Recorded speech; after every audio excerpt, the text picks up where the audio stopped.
आइए त्रिकोणमिति का अध्ययन करते हैं। सर्वप्रथम ये जानना आवश्यक है कि त्रिकोणमिति होती क्या है। तो त्रिकोणमिति दो शब्दों से मिलकर बने हैं। पहला शब्द है त्रिकोण, अर्थात तीन कोणों से बनी आकृति। तीन कोणों से बनी आकृति। और मिति का मतलब होता है मापन। त्रिकोण मिति, मिति का मतलब मापन और त्रिकोण का मतलब है तीन कोणों से बनी हुई आकृति। अब तीन कोणों से कौन सी आकृति बनती है? तो तीन कोणों से बनती है त्रिभुज। तीन भुजाओं और तीन कोणों से बनी हुई आकृति को कहते हैं त्रिभुज। अब त्रिभुज में मापन करना है हमको, यानी ट्रिग्नोमेट्री त्रिकोणमिति गणित की वह शाखा है जिसमें त्रिभुजों में मापन किया जाता है। अब त्रिभुज में मापन करेंगे तो त्रिभुज के अंग मालूम होने चाहिए। तो त्रिभुज के अंग तीन प्रकार के होते हैं। शीर्ष, तीन शीर्ष होते हैं। कोण, तीन कोण होते हैं। और भुजाएं, तीन भुजाएं होती हैं। हम सब लोग जानते हैं कि जो त्रिभुज के शीर्ष होते हैं वो बिंदु मात्र होते हैं और बिंदुओं का मापन किया नहीं जा सकता, क्योंकि बिंदु की कोई लंबाई चौड़ाई मोटाई तो होती नहीं। इसलिए मापन किसका होगा? कोण का होगा और भुजाओं का होगा। तो त्रिभुज में मापन का मतलब होता है कि उसके कोणों और भुजाओं का पारस्परिक अध्ययन, उनका पारस्परिक ज्ञान, उनका पारस्परिक मापन। तो trigonometry is the branch of mathematics which deals with the measurement of triangles. और ट्रायंगल में क्या मेजर करेंगे? कोण और भुजाएं। तो ये बात तो हो गई ट्रिग्नोमेट्री की। अब जब हम मापन करते हैं तो यहाँ कोणों का मापन करेंगे और भुजाओं का मापन करेंगे। तो कोण का मापन करने के लिए हमें कोण मालूम होने चाहिए। तो देखिए कोण जो है, अगर हम एक प्रारंभिक रेखा ले लें OP, इसको हम लोग कहते हैं प्रारंभिक रेखा, इनिशियल लाइन। और ये रेखा अपने स्थान से रोटेट करती है इस तरीके से, इस तरीके से करेगी या इस तरीके से नीचे से करेगी। ऊपर की ओर जाएगी ऐसे घूमते हुए, और या फिर इधर नीचे से घूम के जाएगी। तो दो तरीके से यहां से ये परिक्रमण कर सकती है। यदि रेखा इस दिशा में परिक्रमण कर रही है तो ये जो दिशा है भ्रमण की, ये दिशा, इस दिशा को हम लोग कहते हैं anti clockwise. Anti clockwise, Hindi में कहेंगे वामावर्त। अब जब वामावर्त परिक्रमण होता है तो इस प्रकार से जो कोण मापे जाते हैं वो कोण कहलाते हैं धनात्मक कोण। धनात्मक कोण। और यदि कोण का मापन हम इधर से करें, यानी ये रेखा हमारी इधर से मूव करे, इधर से घूमे, तो इस तरफ इसको कहा जाए क्लॉकवाइज डायरेक्शन, यानी दक्षिणावर्त। और दक्षिणावर्त में जब हम कोण का मापन करते हैं तो ये कोण हो जाता है ऋणात्मक कोण। अब देखिए कभी कभी सवाल में मिलता है 30 अंश का कोण बनाइए, और कभी लिखा होता -30 अंश का कोण बनाइए। तो 30 अंश का कोण बनाना, तो ये तो हमारी प्रारंभिक रेखा हो गई। अब यहां से हम ऊपर की ओर कोण बनाएंगे, ये रेखा ऊपर की ओर आएगी, ये धनात्मक कोण है, इसलिए हमें एंटी क्लॉकवाइज डायरेक्शन में जाना पड़ेगा।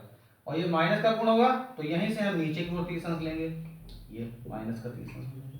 तो इस तरीके से दक्षिणावर्त होगा तो ऋणात्मक कोण बनेंगे, वामावर्त होगा तो धनात्मक कोण बनेंगे। जब कोण हम लोग ले लेते हैं तो कोण का मापन करने के लिए कोई ना कोई इकाई होनी चाहिए। तो कोण मापन की इकाई, कोण मापन की इकाई मोटे तौर पे दो इकाइयां प्रमुखता से ली जाती हैं। एक तो लिया जाता है अंश, डिग्री कहते हैं, और दूसरा लिया जाता है रेडियन। अंश को इस तरीके से बना देते हैं छोटा सा, और रेडियन में ऊपर छोटा सा c लिख देते हैं। अब जब किसी भी कोण का मापन हम अंश में करते हैं तो इस पद्धति को कहते हैं साष्टिक पद्धति।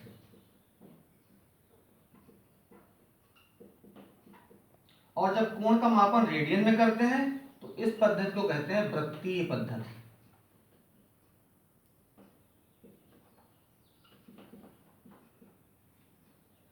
हम सब लोग जानते हैं कि किसी भी बिंदु पर, जैसे हमने ये इनिशियल लाइन ली थी, प्रारंभिक रेखा ले ली थी, अब ये प्रारंभिक रेखा हमारी बिंदु O के परितः घूमेगी। तो जब O के परितः घूमेगी तो किसी भी बिंदु पर जब पूरी लाइन घूम जाती है, पूरा कोण बनता है, जिसको हम लोग संपूर्ण कोण भी कहते हैं। तो ये पूरा कोण कितना होता है? 360 अंश का होता है। किसी भी बिंदु पर बना पूरा कोण 360 अंश का होता है।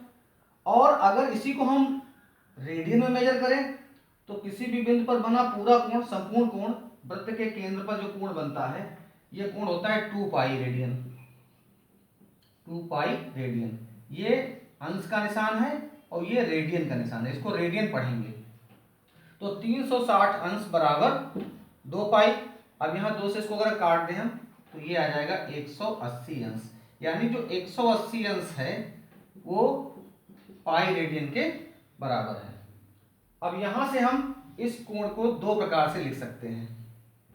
एक तो हम लिख सकते हैं 1 अंश बराबर, तो ये 180 इधर चला जाएगा बटे में, ये हो जाएगा रेडियन। और अगर हम रेडियन में मान निकालना चाह रहे हैं तो यहां हो जाएगा 1 रेडियन बराबर 180 बटे पाई अंश। इसको इधर ले आए, ये बटे में हो गया। अब इसको हमें क्या करना है? इसे हमें हल कर लेना है, इसके मान पता कर लेने हैं। तो ध्यान हमें यह रखना है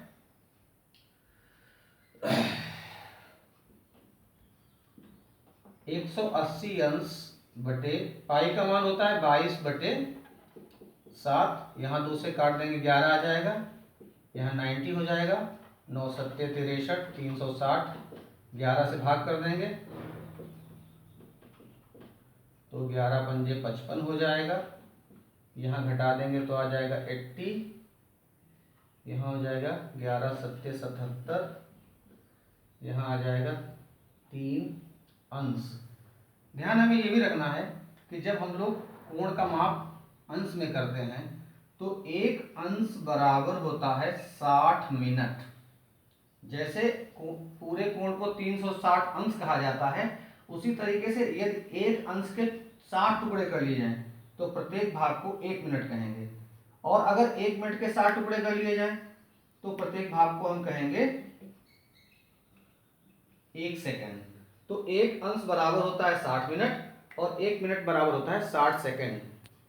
3 अंश बचा हमारे पास, इसको हम मिनट में बदल लेंगे। तो इसको हम 60 से गुणा कर देंगे तो ये आ जाएगा 6 3 18, 180 मिनट। और भाग करेंगे तो 11 1 11, यहाँ बच जाएगा 70 और यहाँ चला जाएगा 11 छंगा 66, तो यहाँ आ जाएगा 4। और इसको हम 4 मिनट को बनाएंगे सेकंड में, तो इसे हम फिर 60 से गुणा करेंगे तो 240 सेकंड आ जाएगा, ये मिनट में हो गया। इसको 11 से भाग करेंगे, 11 दूनी 22, यहाँ हो जाएगा 2, 11 1 11, यहाँ आ जाएगा 9, जीरो लगा देंगे, यहाँ पॉइंट लगाएंगे, 11 8 88। तो लगभग हमारा मान जो आ रहा है वो 1 रेडियन बराबर 57 अंश 16 मिनट और 21.8 सेकेंड। इसको हम अप्रॉक्सीमेटली 22 सेकेंड भी कह सकते हैं। तो ये हमारे पास इतना मेजरमेंट हो गया है। आइए अब हम लोग इनमें कन्वर्जन सीख लेते हैं, कैसे कन्वर्ट किया जाता है। जब कोण को हमें अंश से रेडियन में बदलना होगा तो हम पाई बटे 180 अंश से गुणा कर देंगे, और अगर रेडियन से अंश में बदलना है तो 180 बटे पाई से या 57 डिग्री 16 मिनट एंड 22 सेकंड इससे गुणा करेंगे। उदाहरण के लिए जैसे सपोज करिए हमारे पास एक कोण है 120 डिग्री और इसको हम रेडियन बदलना चाह रहे हैं, तो हम यहाँ लिख देंगे 120 गुणे, अब ये क्योंकि डिग्री में है तो डिग्री को हम रेडियन बदलना चाह रहे हैं तो हम इससे गुणा करेंगे, पाई अपान 180 रेडियन। अब यहाँ 0 से 0 कट जाएगा, 6 दूनी 12, 6 तीन 18, तो ये आ जाएगा 2 पाई अपान 3 रेडियन। इसका विपरीत अगर हो, पाई अपान 3 रेडियन है, इसको हम अंश में बदलना चाह रहे हैं, तो ये रेडियन हमारे पास है और अंश में बदलना चाह रहे हैं, तो इसके लिए हम क्या करेंगे, पाई अपान 3 और इससे मल्टीप्लाई कर देंगे 180 अपान पाई, तो पाई से पाई कैंसिल हो जाएगा, 3 से इसको काट देंगे तो हमारे पास आ गया 60। अगर कभी कोई ऐसा प्रश्न मिल जाए, जैसे मान लिया सवाल आपको मिल जाए कि 15 रेडियन को अंश में बदलिए, अब इसको हमें रेडियन में बदलना होगा तो हम फिर इसकी बजाय ये वाला मान देंगे, क्योंकि यहाँ पर पाई नहीं आ रहा है तो हम इसका मान इससे मल्टीप्लाई करेंगे, तो 15 इंटू 57 डिग्री 16 मिनट एंड 22, उसको मल्टीप्लाई कर देंगे, तो 15 दूनी 30 और 3 33, इसको गुणा करेंगे, 15 छक्का 90 और 15 कम 15 और 9 24, और इसको गुणा कर देंगे, 15 बचे 75, 15 छक्का 90, 15 सत्ते 105, 10 हो जाएगा, 15 बचे 75, 10 85। अब देखिए ये जो मान यहाँ पे है, अगर ये 60 से अधिक है तो आप इसको 60 से भाग करें और भागफल जो आए वो अगले वाले में जोड़ दें, तो इसको 60 से भाग करेंगे तो आ जाएगा 5 और यहाँ 30 बच जाएगा, तो 5 इसमें जोड़ देंगे तो यहाँ आ जाएगा 245, और इसको जब 60 से भाग करेंगे तो आ जाएगा 4 और 4 इसमें जोड़ देंगे तो यहाँ आ जाएगा 5 4 9। इस तरीके से ये हमारा रेडियन से अंश में बदल गया। आइए एक और फार्मूला समझ लेते हैं। जब हम वृत्तीय मापन करते हैं, वृत्तीय पद्धति से कोण नापते हैं, तो यहाँ पर ध्यान ये रखना पड़ता है कि अगर हमारे पास एक चाप है, वृत्त का एक चाप है, ये हमारी प्रारंभिक रेखा है, इसने रोटेट किया यहाँ तक पहुँच गई, और यहाँ तक पहुँचने के बाद केंद्र पर जो कोण बना है ये हमको पता करना है। तो ये जो कोण बनता है, ये कोण हमेशा चूंकि वृत्त के चाप के द्वारा बनना है तो रेडियन में बनेगा, ये हमेशा रेडियन में बनेगा। तो यहाँ पर जब हम कोण की इकाई लिखेंगे तो रेडियन लिखेंगे, ये चाप है और ये त्रिज्या है, तो कोण बराबर होता है चाप बटे त्रिज्या, ये कोण बराबर हो गया चाप बटे त्रिज्या, और इसका जो मान आएगा वो सदैव आएगा रेडियन में।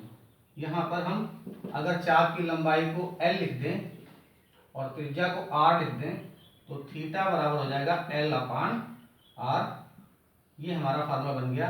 अब आप देखिए, अगर हमें कोण 1 रेडियन का लेना है, 1 रेडियन का कोण, थीटा बराबर 1 रेडियन लेना है, तो यहाँ पर जब हम 1 रेडियन रखेंगे तो L अपान R हो जाएगा, इसके अपान बन करके क्रॉस मल्टीप्लिकेशन करें तो L is equal to R, यानी 1 रेडियन का कोण कब मिलता है, जब L और R आपस में बराबर हो। तो L और R यानी चाप की लंबाई और त्रिज्या बराबर हो तो केंद्र पर बना कोण क्या हो जाएगा, 1 रेडियन। यानी 1 रेडियन की परिभाषा भी हम लोग लिख सकते हैं, 1 रेडियन किसी वृत्त के उस चाप के द्वारा केंद्र पर बना कोण होता है जो त्रिज्या के बराबर माप का होता है। बहुत बहुत धन्यवाद।